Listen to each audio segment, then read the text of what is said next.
Back in the 1970s, plenty of things might make you chuckle when you look back on them. We all have those moments where we got swept up in something, even if it seems a little silly now. Whether it was the way we dressed, the music we listened to, or the activities we thought were cool, there's no denying that the 70s had its fair share of funny fads. In this video, we will tell you funny things you were guilty of in 1970s. Before we start, don't forget to show your support by liking our video and subscribing to our channel. Now, without further ado, let's get into the video. Number 10. Compact cars. In the 1970s, the economic impact of the 1973 oil crisis was keenly felt by many Americans. Filling up larger vehicles became increasingly expensive, prompting consumers to seek more fuel-efficient options. The compact cars of the era, including models like the Ford Pinto, the AMC Gremlin, and the AMC Pacer. While these vehicles promised better mileage, they often needed to catch up in terms of design and performance. The Ford Pinto gained notoriety for its safety issues, particularly its susceptibility to fuel tank explosions and rear-end collisions. This flaw earned it a reputation as one of the most dangerous cars on the road. Despite their shortcomings, these models managed to find a niche in the market for a brief period. However, their flaws outweighed their benefits, leading manufacturers to quickly discontinue production. Number 9. Pet rocks. In the 1970s, something as simple as a rock could make someone rich. Take Gary Dahl, for example. He was just an advertising guy who got the idea for pet rocks while having drinks with friends. It turned into a big craze, selling around 100,000 rocks every day. The idea was basic: a rock, a box resembling a pet carrier, and a funny instruction booklet. People with a good sense of humor loved it. But after about 6 months following Christmas in 1975, sales dropped and the pet rocks disappeared. However, Gary Dahl had already sold over 1 million rocks at $4 each, making himself a millionaire. It shows that sometimes the simplest ideas can bring unexpected success. Number 8. Rebels. On October 11, 1975, a groundbreaking comedy show called Saturday Night Live premiered, instantly catapulting its cast, known as the not ready for primetime players, into stardom. This show became a cultural phenomenon, resonating with nationwide audiences with its rebellious brand of humor. Comedic talents like John Belushi, Bill Murray, and Gilda Radner entertained viewers into the late-night hours with their unforgettable sketches. One of the most memorable skits featured Dan Aykroyd and Steve Martin portraying two Chet brothers on the prowl for American women in nightclubs. Their characters, known as the Wild and Crazy Guys, epitomized the exaggerated personas often found in 1970s nightlife. The skit quickly became a fan favorite, with everyone eagerly repeating its catchphrases around water coolers on Monday mornings. Number 7. Polyester. In the 1970s, when it came to clothing options, polyester was a popular choice for many people, even though it had downsides.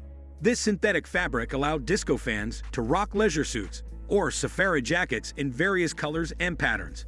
The casual polyester look became even more fashionable after John Travolta sported it in Saturday Night Fever. But if you've ever worn polyester from that era, you'll know it wasn't the most comfortable material. It was heavy, hot, and had a shiny appearance. Despite these drawbacks, it was still the go-to choice for anyone who wanted to stay trendy and cool. Number 6. Investing in gold. In the 1970s, Recollection Road encourages you to honor your past while securing your future. They believe in investing in valuable assets like gold and silver, which can be particularly important now. You can visit their website to discover why Gold Co. is a top-rated company for precious metals. Gold Co. offers a free wealth protection kit explaining how to safeguard your savings and protect your retirement funds. By including gold in your investment portfolio, you can learn more about the benefits of long-term financial security. Number 5. Casual. In the 1970s, fashion trends dictated that you were missing the mark if your shirt wasn't unbuttoned down to your navel. The era embraced a casual aesthetic, and showing off a hairy chest was all part of the look. Icons like Burt Reynolds and Barry Gibb epitomized this style, making it a staple for men everywhere. Looking back, however, it's clear that this fashion choice may not have been the most stylish, especially when paired with the era's floppy collars and leisure suits. While it may have been considered fashionable then, the exaggerated unbuttoned shirt trend is now often viewed as a relic of the 70s.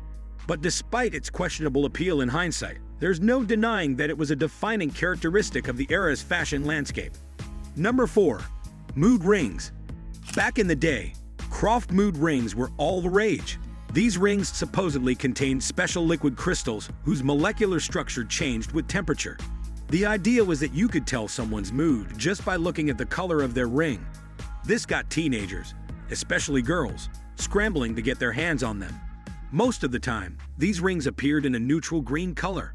But as the temperature shifted, so did their hues, ranging from violet, blue, green, and yellow to brown. Even if these rings didn't accurately reflect your emotions, they were still considered fun accessories. People were fascinated by the idea that a simple ring could reveal their inner feelings. It added an element of mystery and excitement to everyday life. Teenagers, in particular, embraced the trend, eager to showcase their emotions through these colorful rings. Number 3. Fantasy programs. In the 1970s, fantasy programming on television was a big deal, and nobody did it quite like Brothers Sid and Marty Krofft. Their shows were unique, featuring big puppet heads, vibrant colors, and low-budget special effects. Their trademark creations were programs such as HR Pufnstuf, Land of the Lost, and Sigmund and the Sea Monsters. Some people speculated that the creators must have been on heavy drugs to come up with such bizarre ideas. However, Sid and Marty Krofft insisted that the fantastical and sometimes eerie puppets were simply products of their vivid imagination from childhood. Their shows were known for their outlandish characters and imaginative worlds, capturing the hearts of young and old viewers. Number 2. Kitchen colors. By the 1970s, kitchen stoves and refrigerators, produced by various manufacturers, transitioned away from the bright pastels of the 1950s to embrace these more natural hues. Avocado and harvest gold became iconic colors of the decade, symbolizing a shift towards a simpler, more rustic aesthetic. Updating the kitchen with these trendy colors became a popular choice for many households. Whether a new refrigerator or a sleek stove, avocado and harvest gold appliances added a touch of modernity to homes across America. It seemed like everywhere you looked, kitchens were adorned with these distinct shades, creating a cohesive look that epitomized the style of the 70s. Number 1. Match Game. In 1973, the game show landscape underwent a significant transformation with the overhaul of Match Game. Moving to CBS, the show evolved into the raucous and hilarious free-for-all that is still remembered today. While the premise of the game remained centered around two contestants attempting to match answers with a panel of celebrities to win money, it was the witty one-liners delivered by personalities like Brett Summers, Richard Dawson, and the always outrageous Charles Nelson Riley that stole the spotlight. For many viewers, tuning in to Match Game was a guilty pleasure, offering a welcomed escape into a world of irreverent humor and playful banter. That's all for now. I hope you enjoyed the video and found it entertaining. If you did, give it a thumbs up. Don't forget to subscribe to our channel and activate the notification bell for more valuable content like this. Thanks for watching.